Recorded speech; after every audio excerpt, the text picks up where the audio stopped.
Hello दोस्तों, स्वागत है आप सभी का एक नए वीडियो में। और आज मैं आपके लिए लेके आया हूँ टेक्निकल एनालिसिस पे एक और नया टॉपिक।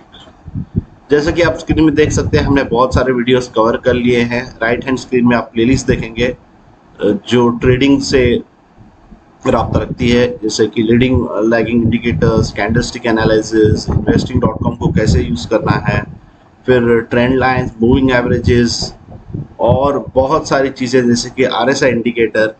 तो अगर आपने ये वीडियोस नहीं देखे हैं तो, और अगर आप ट्रेडिंग में इंटरेस्ट रखते हैं तो ये ज़रूर देखें इस वीडियोस को। और आज जो हम टॉपिक कवर कर रहे हैं और जो इंडिकेटर यूज़ कर रहे हैं उसका नाम है स्टोकेस्टिक इंडिकेटर। तो दोस्तों, वीडियो शुरू करने से पहले आप सभी लोगों से मैं रिक्वेस्ट करूंगा कि अभी तक आपने मेरे चैनल को सब्सक्राइब नहीं किया है तो प्लीज़ चैनल को सब्सक्राइब कर लें। जो बेल आइकन है उसको दबाना ना भूलें ताकि आपको अलर्ट्स मिलते रहें। और नीचे दिए गए लिंक्स रहेंगे आपको यहाँ पे टेलीग्राम और दूसरी सारी, तो टेलीग्राम ग्रुप ज़रूर ज्वाइन कीजिएगा क्योंकि यहाँ पे मिलेंगी आपको बहुत सारी अपडेट्स। उसके अलावा आप चाहें तो व्हाट्सएप, ट्विटर पे भी मुझे फॉलो कर सकते हैं। लास्ट और इम्पोर्टेंट चीज़ है दोस्तों, डिस्क्लेमर, मैं कोई फाइनेंशियल एडवाइज़र नहीं हूँ। मैं आपको अपनी एक्सपीरियंस शेयर कर रहा हूँ। मेरी ट्रेडिंग जर्नी के साथ में जो जो मैं सीख रहा हूँ आप सभी लोगों से मैं शेयर कर रहा हूँ। तो कोई भी ट्रेडिंग एक्टिविटी शुरू करने से पहले डेमो में प्रैक्टिस कर ले, और जब आपको पूरी तसल्ली हो तभी आप जो है लाइव ट्रेडिंग में एंटर करें। तो चलिए दोस्तों, चलते हैं और सीखते हैं कि क्या है स्टोकेस्टिक ऑसिलेटर और क्या ट्रेडिंग स्ट्रेटजी हम यूज़ कर सकते हैं ये इंडिकेटर को यूज़ करके। तो हमारा जो लर्निंग प्लेटफॉर्म है वो है investing.com। तो सीधे चलते हैं investing.com पे और लगाते हैं स्टोकेस्टिक इंडिकेटर। तो इंडिकेटर सेक्शन में हम जाएंगे यहाँ पे और फिर हम ढूंढेंगे स्टोकेस्टिक। यहाँ पे दो इंडिकेटर्स है स्टोकेस्टिक के नाम पे, स्टोकेस्टिक इंडिकेटर और स्टोकेस्टिक RSI। हमें स्टोकेस्टिक यूज़ करना है। स्टोकेस्टिक RSI बिल्कुल उसी तरह काम करता है, उसमें थोड़ी सी तब्दीली है, चेंजेस है, तो वो मैं अगले वीडियो में आपको कवर करूंगा। आज मैं आपको स्टोकेस्टिक कवर करूंगा। स्टोकेस्टिक RSI और स्टोकेस्टिक RSI ये तीन अलग अलग इंडिकेटर है दोस्तों। तो RSI का वीडियो हमने ऑलरेडी कवर कर चुके हैं, आज स्टोकेस्टिक कवर कर रहे हैं। तीसरा जो है स्टोकेस्टिक RSI, ये आपको मैं अगली वीडियो में एक्सप्लेन करूंगा। तो चलिए बिना कोई देरी करते हुए चलते हैं। तो जैसे हमने इंडिकेटर लगाया, आप देख सकते हैं कैंडल स्टिक पैटर्न्स के नीचे यहाँ पे कुछ ग्राफ बन गए। तो जैसा मैं हमेशा कहता हूँ कि एक अगर आप पैटर्न करें एक कलर कोडिंग का तो आपको जो दिमाग में जल्दी फिट हो जाता है। तो हम उसी तरह से रीजंस में हर वीडियो में एक्सप्लेन नहीं करूँगा, मैंने ऑलरेडी एक्सप्लेन किए हैं। तो मैं जाके यहाँ पे सेटिंग में जाऊँगा। दोस्तों, ये जो लेंथ और ये जो स्मूथ के डी के वैल्यूज है इसको चेंज ना करें, ये डिफ़ॉल्ट बहुत खूबी से बहुत ही अच्छी तरीके से चलती हैं। अगर आप प्रो लेवल पे जब जाएंगे तो आप उसको चेंज कर सकते हैं। मैं भी थोड़ी बहुत चेंज करता हूं क्योंकि मुझे पता है मुझे क्या एग्जैक्टली चाहिए। यहाँ पे मैं आपको दिखाऊंगा कि चेंज करने से क्या होता है। तो यहाँ पे मुझे बैकग्राउंड ये नहीं चाहिए, मुझे प्लेन बैकग्राउंड चाहिए, तो मैं इसको वाइट कर दूंगा। और ये जो है कलर आपके शायद डिफ़ॉल्ट कलर अलग आए हैं, मैं टिपिकली रेड और ब्लू यूज़ करता हूँ, तो मैं ब्लू को चेंज करके ग्रीन करूँगा क्योंकि बाकी सब वीडियोस में मैंने आपको ग्रीन दिखाया हुआ है। तो ये रहा ग्रीन इंडिकेटर और नीचे रेड, इसको भी थोड़ा डार्क कर देते हैं। ओके, तो अब रेड और ग्रीन थोड़ा ठीक से दिखाई दे रहे हैं। बाकी हम इसको छेड़छाड़ नहीं करेंगे और ओके करेंगे। तो दोस्तों, स्टोकेस्टिक इंडिकेटर जो है वो जो है इस रेंज के अंदर घूमता है, यानी 0 से लेके 100 तक। तो ये रेंज के अंदर स्टोकेस्टिक ऑसिलेटर जो है ऊपर नीचे ऊपर, जैसे कि हमारी यहाँ पे चार्ट पैटर्न्स ड्रॉ होते हैं उसी तरह से यहाँ पे जो है स्टोकेस्टिक इंडिकेटर ऊपर नीचे होता रहता है। तो इसकी रेंज जो है 0 से लेके 100 तक है, 0 से 100 तक, और इसी रेंज के अंदर ये चलता है। उसमें अगर आप देखिए तो यहाँ पे दो डॉटेड लाइंस है, उसको भी हम थोड़ा हाईलाइट करेंगे दिखने के लिए। तो सेटिंग में जाऊंगा दोबारा और स्टाइल में ये जो डैश लाइन है उसको मैं सिंगल लाइन करूंगा और आप देख सकते हैं यहाँ पे दो वैल्यूज है 20 और 80। तो ये 20 वाली लाइन, ये 80 वाली लाइन। तो दोस्तों ये जो जोन है 0 से 20, इसको हम ओवर सोल्ड जोन कहते हैं। और जो 80 से 100 है, 80 से 100 तक का जोन है, उसको हम ओवरबॉट जोन कहते हैं। यानी कि टिपिकली क्या होता है कि यहाँ पे बहुत सारी बाइंग, जैसे कि हम बोलें कि ये रेंज के अंदर से जब ये क्रॉस कर देता है स्टोकेस्टिक, यानी कि यहाँ पे बहुत सारी बाइंग हो चुकी है, तो यहाँ पे प्रॉफिट बुकिंग हो सकती है और फिर प्राइस आपको नीचे की तरफ चल पड़ता है। जैसे ठीक उसी तरह जब ये लोअर जोन में जाता है, यानी कि ओवरसोल्ड में, यानी कि यहाँ पे बहुत सारी बिकवाली हो चुकी है, बहुत सारी सेलिंग हो चुकी है और अब बारी है जो है इसको ऊपर की तरफ यानी बाय की तरफ चल। एक इम्पॉर्टेंट चीज मैं आप सभी लोगों से यहाँ पे कहना चाहता हूँ, जो ध्यान से सुने, कि जरूरी नहीं है कि जब ये ओवरबॉट या ओवरसोल्ड में जोन में रहे तो इमीडिएटली प्राइस जो है चेंज हो जाए। यानी कि समझो ये ऊपर की तरफ जा रहा है, आपको देखा है कि ओवरबॉट जोन में है, ये अभी नीचे जाएगा प्राइस, या फिर ओवरसोल्ड में है तो ऊपर जाएगा। दोस्तों ये ओवरबॉट्स और ओवर जोन्स में जो है बहुत दिनों तक खड़ा रह सकता है प्राइस। तो ये बहुत इंपॉर्टेंट है कि अगर आप ट्रेडिंग कर रहे हैं तो ये जरूर नहीं, ये ध्यान रखिएगा, जरूरी नहीं कि मोमेंट आपने ये लाइन क्रॉस कर दी तो आप यहाँ पे सेल करेंगे या यहाँ पे जो है आपने यहाँ पे आके बाय करेंगे। जैसा मैं हमेशा कहता हूँ, ये जो है इंडिकेटर्स जब आप यूज कर रहे हैं या फिर कोई भी, तो एक दो तीन कंफर्मेशंस ले लें, आपके कैंडल्स क्या कर रही हैं, आपके दो तीन इंडिकेटर क्या कर रहे हैं, उसके बाद ही ट्रेड लें। स्टोकेस्टिक इंडिकेटर दोस्तों एक बहुत ही पॉपुलर इंडिकेटर है, स्पेशली जो शॉर्ट टर्म ट्रेडर्स हैं उनके लिए। ये मेरा फेवरेट है, बिना स्टोकेस्टिक इंडिकेटर के मैं ट्रेडिंग नहीं कर सकता। स्टोकेस्टिक और आरएसआई बहुत ही पॉपुलर जो है ये है। उसके अलावा मूविंग एवरेजेस भी यूज होती हैं। तो तो इसमें मैं एक एवरेज मूविंग एवरेज डाल ही देता हूँ थोड़ा बहुत समझने के लिए। मूविंग एवरेज एक्सपोनेंशियल, और उसको मैं कर दूंगा सेटिंग 200 का वैल्यू। तो यहाँ पे मैंने एक फिल्टर जैसा डाल दिया है, ठीक है, कि 200 ये जो है थोड़ा सेफ मूविंग एवरेज है। आप 21, 50, 100 भी ले सकते हैं, लेकिन ये जो मैं जो वीडियो बना रहा हूँ ये सोच के कि जो बिल्कुल नए लोग हैं वो सीख रहे हैं, 200 का 100 भी मूविंग एवरेज रह सकता है। ये क्या है मूविंग एवरेज, 100 का वैल्यू, 50 का वैल्यू मैं ऑलरेडी एक्सप्लेन कर चुका हूँ। तो यहाँ पे मैं मूविंग एवरेज जो है 200 कंसिडर करूंगा फिल्टर आउट करने के लिए अपने जो रॉन्ग ट्रेड्स है। तो दोस्तों हमने यहाँ पे ओवरबॉट ओवरसोल्ड समझ लिया है, इसको कैसे ड्रॉ करना है ये समझ लिया है। तो अभी हम जानेंगे कि इस ऑसिलेटर के चलते हम ट्रेडिंग कैसे कर सकते हैं। तो दोस्तों यहाँ पे आप देख सकते हैं कि यहाँ पे ग्रीन जो है रेड लाइन के ऊपर जा रहा है। तो दोस्तों इसको कहते हैं पॉजिटिव क्रॉसओवर, यानी कि यहाँ से प्राइस ऊपर की तरफ चलने वाला है। और जब ये रेड लाइन जो है, रेड लाइन जो रेड के अपनी जो ग्रीन को क्रॉस करके ऊपर चली जाती है, यानी इसे कहते हैं हम नेगेटिव क्रॉसओवर, यानी कि प्राइस नीचे की तरफ चलने वाला है। तो पॉजिटिव क्रॉसओवर और नेगेटिव क्रॉसओवर। तो चलिए दोस्तों देखते हैं कुछ एग्जांपल्स कि कैसे हम ये स्ट्रैटेजी यूज करके ट्रेडिंग कर सकते हैं। तो इंडिपेंडेंटली हमने जैसे कहा, अभी कुछ देर के लिए मैं जो है यहाँ पे जो मूविंग एवरेज लगाई है उसको इग्नोर करूंगा। तो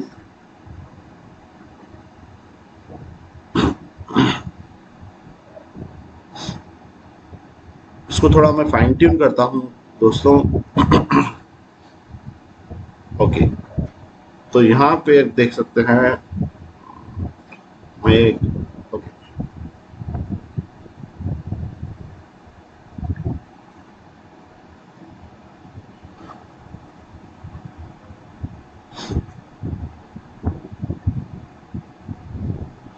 मैं कोई अच्छी सी आपको जगह ढूंढ रहा हूँ। ओके ठीक है, तो ये दोस्तों देख सकते हैं आप आगे, इसको जाते हैं यहाँ पे, समझो आगे क्या हो रहा है मार्केट में पता नहीं है, मार्केट चल रहा है बुल। तो ये 200 ईएमए का तरीका ये है कि आप इसके ऊपर अगर रहेगा तो बाय ट्रेड लेना है आपने, इसके नीचे रहेगा जब भी कैंडल स्टिक्स प्रिंट होंगे तो आपने सेल ट्रेड लेना है। तो यहाँ पे फॉर एग्जांपल एक्सपीरियंस के बाद आप चेंज कर सकते हैं अपनी स्ट्रेटजीज, लेकिन करंटली जो सीख रहे हैं उनके लिए रिकमेंड करूंगा कि जब भी 200 के ईएमए के ऊपर रहता है तो आप टिपिकली जो है लॉन्ग पोजीशंस या बाय पोजीशंस ही ले लें, और जब इसके नीचे प्लॉट होता है तो सेल। तो यहाँ पे हम अभी देखेंगे कि स्टोकेस्टिक इंडिकेटर ने यहाँ पे एक नेगेटिव क्रॉसओवर है। मैं इधर कोने में आया कि आगे हम स्क्रीन को चेंज करेंगे। यहाँ पे एक नेगेटिव क्रॉसओवर दिया है, यानी कि प्राइस यहाँ से गिरने वाली है। तो जैसे मैंने कहा कि एक्सपीरियंस अगर ट्रेडर है, आपको कैंडलस्टिक्स पैटर्न्स पढ़ने आते हैं, तो शायद आप स्टोकेस्टिक और ये जो कैंडलस्टिक्स आपको बता रही हैं उसके बेसिस पे आप सेल ट्रेड ले सकते हैं। लेकिन जैसे मैंने कहा अभी भी मार्केट जो है 200 ईएमए के ऊपर है, तो यहाँ पे मैं कोई भी सेल ट्रेड नहीं लूंगा, मैं देखूंगा कि मार्केट कैसे चल रहा है। तो यहाँ पे स्टोकेस्टिक इंडिकेटर ने हमें ऑलरेडी इंडिकेशन दे दिया था कि प्राइस नीचे की तरफ चल रहा है। अभी देख सकते हैं आप प्राइस नीचे जा रहा है, और यहाँ पे आप देख सकते हैं प्राइस ऊपर नीचे। तो दोस्तों जब ऐसे आपने एंट्री और एग्जिट ऐसे क्लीन जब इंडिकेटर रहता है, जैसे कि जिगजैग रहता है, तभी आपने एंट्री एग्जिट्स नहीं लेनी है। तो यहाँ पे देख सकते हैं कि आके 200 ईएमए जो है आपका क्रॉस हो चुका है। तो ये लाइन क्रॉस हो चुकी है, कैंडल ने बड़ी मराबुजू कैंडल है जो है 200 ईएमए क्रॉस कर चुकी है, यानी कि अब प्राइस नीचे की तरफ जाने वाला है। और आपका जो है स्टोकेस्टिक इंडिकेटर भी नेगेटिव है, यानी कि आप इस पोजीशन पे नेगेटिव ट्रेड ले सकते हैं, यानी कि सेल ट्रेड। तो यहाँ पे आपको रिवर्सल दिखा प्राइस में, और ये शॉर्ट रिवर्सल था, थोड़ा गया यहाँ पे सपोर्ट लिया और फिर प्राइस नीचे की तरफ। तो यहाँ पे जो है पैटर्न थोड़ा जो कहते हैं ना वोलेटाइल जिगजैग चल रहा है। तो ओवरऑल मोमेंटम जो है नीचे की तरफ जाने का है। तो फिर आया, फिर सपोर्ट लिया, फिर आया, फिर सपोर्ट लिया। तो यहाँ पे तो ये ट्रेड चला नहीं। सो अभी यहाँ पे आप देख सकते हैं फिर इसने 200 क्रॉस कर दिया है। तो यहाँ पे हम बाय ट्रेड लेंगे, क्योंकि जो है स्टोकेस्टिक बाय की तरफ क्रॉसओवर भी ग्रीन है। दोस्तों क्या होता है कि टिपिकली आपने जब एंट्री लेते हैं आप यहाँ पे एंट्री ना लें, क्योंकि आप देख सकते हैं कि ऑलरेडी जो है ओवरसोल्ड में गया है। तो आपको जब पॉजिटिव क्रॉसओवर मिलता है और जब ये क्रॉस होता है पॉजिटिव, टिपिकली बेस्ट एंट्री होगी जब आप यहाँ पे एंट्री लेंगे पॉजिटिव क्रॉसओवर के लिए और सेल ट्रेड के लिए इस जोन में। आप यहाँ पे जब आके तो you are almost miss the party. तो यहाँ पे टिपिकली हमें एंट्री नहीं लेना है, तो समझो हम एंट्री ले भी लेते हैं, देखते हैं क्या होता है। चल गया तो कभी कभी ये चल जाएगा, क्योंकि आपने देखा यहाँ से क्रॉस कर लिया, स्टोकेस्टिक भी पॉजिटिव है। तो अभी यहाँ से आपने क्या करना है कि समझो आपने ये रैली मिस की थी, आप यहाँ पे हैं, और फिर आपने एक यहाँ पे एक नेगेटिव क्रॉसओवर देखा ये जगह पे, यहाँ पे एक डोजी कैंडल आया, यानी अनसर्टेनिटीज मार्केट में आ गई है, प्राइस आगे जाएगा नीचे जाएगा पता नहीं है। तो यहाँ पे एक नेगेटिव क्रॉसओवर आया, यानी नेगेटिव क्रॉसओवर पे हम यहाँ पे सेल नहीं लेंगे, हम रुकेंगे एक पॉजिटिव क्रॉसओवर के लिए। और जब एक पॉजिटिव क्रॉसओवर बने फिर से हम एक बाय एंट्री लेंगे, क्योंकि हमारी 200 ईएमए के ऊपर है। तो ये अभी भी नेगेटिव चल रहा है दोस्तों, तो हम यहाँ पे नहीं लेंगे जब तक कि कोई पॉजिटिव क्रॉस हो। यहाँ पे देख सकते हैं पॉजिटिव क्रॉस ओवर आ गया 200 के ऊपर, हम इस कैंडल पे बाय लेंगे। तो ये देखिए यहाँ से प्राइस ऊपर की तरफ चल पड़ा है। तो आप समझो यहाँ पे एंट्री ली थी आपकी, यहाँ प्रॉफिट बुक कर सकते हैं, यहाँ पे एंट्री ली थी तो यहाँ पे प्रॉफिट बुक कर सकते हैं। तो अभी भी हमारा जो कैंडल्स जो प्लॉट हो रही है 200 ईएमए के ऊपर है, तो यहाँ पे एक नेगेटिव कैंडल आया है, फिर नेगेटिव क्रॉसओवर हुआ है, तो हम अभी रुकेंगे एक पॉजिटिव क्रॉसओवर के लिए, या समझो 200 ईएमए क्रॉस करके नीचे आता है तब जाके सेल लेंगे। हम यहाँ पे सेल नहीं लेंगे क्योंकि सेंटिमेंट्स बुलिश है। तो आप देख सकते हैं कि यहाँ पे एक पॉजिटिव क्रॉसओवर का अंदेशा है, ये पॉजिटिव क्रॉसओवर आगे आपका दोजी आया, अनसर्टेनिटी, फिर पॉजिटिव क्रॉसओवर। तो यहाँ पे आप टिपिकली एंट्री ले सकते हैं, लेकिन ये कैंडल जो है मुझे जो है इन्वर्टेड हैमर नहीं है, लेकिन कुछ अंदाजा दे रही है कि शायद उतना बुल नहीं रहेगा, आगे चल के शायद फिर रिवर्सल हो सकता है, तो हम देखते हैं। लेकिन आप प्योरली समझो ये 3 इंडिकेटर देख के ले रहे हैं, पॉजिटिव क्रॉसओवर 200 ईएमए के ऊपर और ये ग्रीन कैंडल, तो आप पॉसिबली यहाँ पे एंट्री लेंगे। मैं इसके लिए एंट्री नहीं लूंगा इस जोन पे, क्योंकि ये हैमर नहीं है लेकिन थोड़ा वीकनेस बता रहा है कैंडल, तो मैं वेट करूंगा अगली कैंडल के लिए। तो जैसे आपने देखा फिर एक वीक सा कैंडल और नेगेटिव क्रॉसओवर। तो दोस्तों देख सकते हैं कि हालांकि ये इंडिकेटर जो है आपको एक गाइडलाइन दे सकते हैं, but it is not a hard and fast rule कि वही होगा, क्योंकि मेरी स्टडीज़ मुझे बता रही थी कि ये इंडिकेटर जो है वीकनेस दिखाता है, हालांकि सब इंडिकेटर्स पॉजिटिव बता रहे थे। तो मैंने जैसे कहा कि मैं ये ट्रेड नहीं लेने वाला हूँ, मैं रुकूंगा अगली कैंडल फॉर्मेशन के लिए। तो अगली भी कैंडल जो है बिल्कुल उसी तरह थी, followed by a negative candle.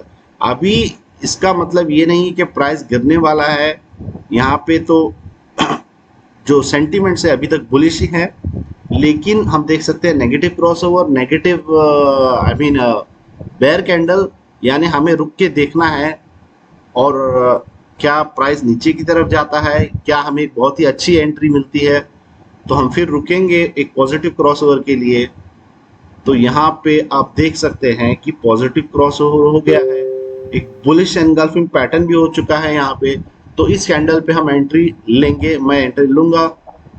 और फिर ये थोड़ा करेक्शन, मार्केट साइडवेज चल रही है और आप देख सकते हैं यहाँ से मार्केट नीचे की तरफ रुक कर चुकी है।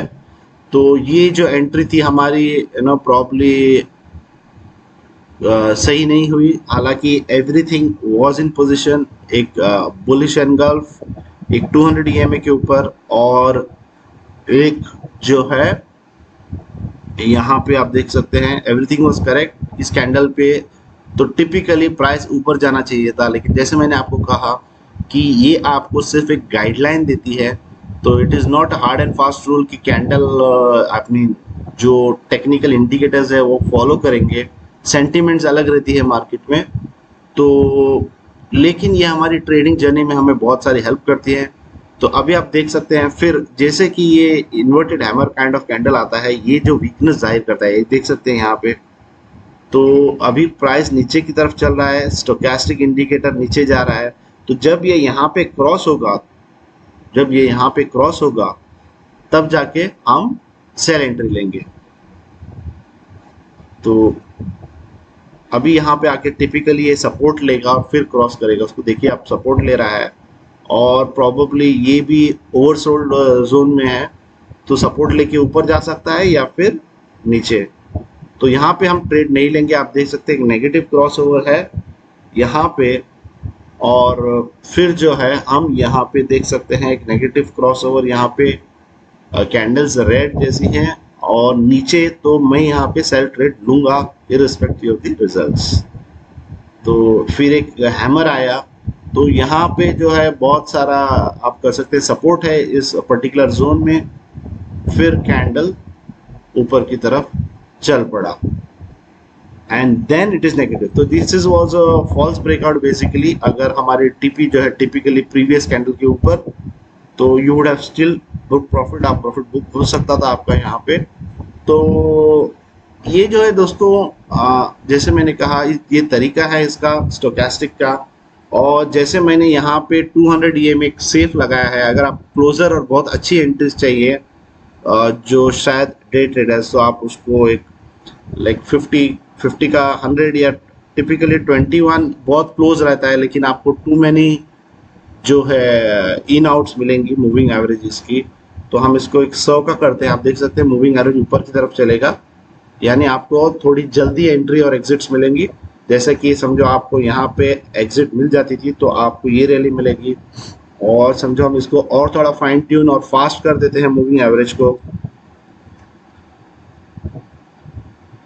ये देखिए, तो 50 का हम अगर कर ले, 200 मैंने बहुत बहुत कंजर्वेटिव आपको बोला है। 50 का अगर देख ले, जब ये मूविंग एवरेज क्रॉस होता है, आपको यहाँ पे स्टोकेस्टिक का पॉजिटिव क्रॉस ओवर मिलता है। आपने यहाँ पे रैली, तो आपको लगभग पूरी रैली मिल जाएगी। इस रैली के दौरान आपको स्टोकेस्टिक ऊपर नीचे ऊपर नीचे ऊपर नीचे चलता ही रहेगा। आपने ये ध्यान में रखना है कि आपके कैंडल्स जो है मूविंग एवरेज से बहुत दूर प्लॉट हो रहे हैं। जब ये नज़दीक नज़दीक आना चालू होते हैं तो आप समझ जाइएगा कि इसमें वीकनेस आ चुका है, आप प्रॉफिट बुकिंग कर ले यहाँ पे। ठीक इसी तरह आप देख सकते हैं यहाँ पे जो है आप सेल ट्रेड लेंगे, नेगेटिव क्रॉस ओवर आपने देख सकते हैं यहाँ पे नेगेटिव क्रॉस ओवर हो चुका है, और आप ये जो डाउनवर्ड मूवमेंट है उसका फायदा उठा सकते हैं। जब यहाँ पे फिर आपको देख सकते हैं नेगेटिव क्रॉस ओवर, नेगेटिव ये फायदा। तो दोस्तों 200 प्रोबेबली एक्सप्लेन करते हुए मैंने आपको 50 का एग्जांपल देना चाहिए था। 200 ईएमए जो लिया है मैंने बहुत ही कंजर्वेटिव लिया है। टिपिकली जो 200 ईएमए है वो ट्रेंड देखने के लिए इस्तेमाल होता है कि ट्रेंड बाय की तरफ है या सेल की तरफ। हर ट्रेडर का एक अपना प्रेफरेंस होता है। तो मैं जो आपको 200 ईएमए दिखा रहा था वो बस सेफ्टी के नज़रिए से था। आप 50 यूज कर सकते हैं। 20 बहुत ही फास्ट रहता है। 21 क्योंकि ईएमए हर इंडिविजुअल 21 ईएमए बहुत पॉपुलर है, लेकिन आप देख सकते हैं बहुत ही फास्ट है। ये बहुत जल्दी आपको buy sell buy sell buy sell signal देता रहेगा। तो 21 जो नए ट्रेडर्स हैं उनके लिए रिकमेंड नहीं करूंगा। 50 या थोड़ा रिलैक्स चाहते हैं तो 100 रख लें। आप देख सकते हैं 50 में भी आपको यहाँ पे, क्योंकि मार्केट अपवर्ड डाउनवर्ड है, तो ये भी आपको बहुत सारे इंडिकेटर्स दे रहा है। तो दोस्तों उम्मीद है कि आपको जो स्टोकेस्टिक इंडिकेटर कैसे यूज करना है समझ में आ गया होगा और आपको ये वीडियो पसंद आई होगी। तो अगर अभी तक आपको कोई भी डाउट है तो आप प्लीज़ मुझे कमेंट सेक्शन में पूछें और मैं आपके जो डाउट्स है वो सॉर्ट आउट करने की कोशिश करूँगा। और वीडियो को लाइक ज़रूर करें दोस्तों, और इसको शेयर ज़रूर करें ताकि ज़्यादा से ज़्यादा लोगों तक पहुँचे। तो उम्मीद है दोस्तों आपको वीडियो पसंद आया होगा। इसे लाइक और शेयर करें, और अभी तक आपने अगर चैनल को सब्सक्राइब नहीं किया तो प्लीज़ चैनल को सब्सक्राइब कर लें। जो बेल आइकन है उसको दबाना ना भूलें, और टेलीग्राम ग्रुप जो है ज़रूर ज्वाइन कर लें। तो मिलते हैं दोस्तों अगले वीडियो तक। तब तक के लिए अपना ख्याल रखें और सुरक्षित रहें।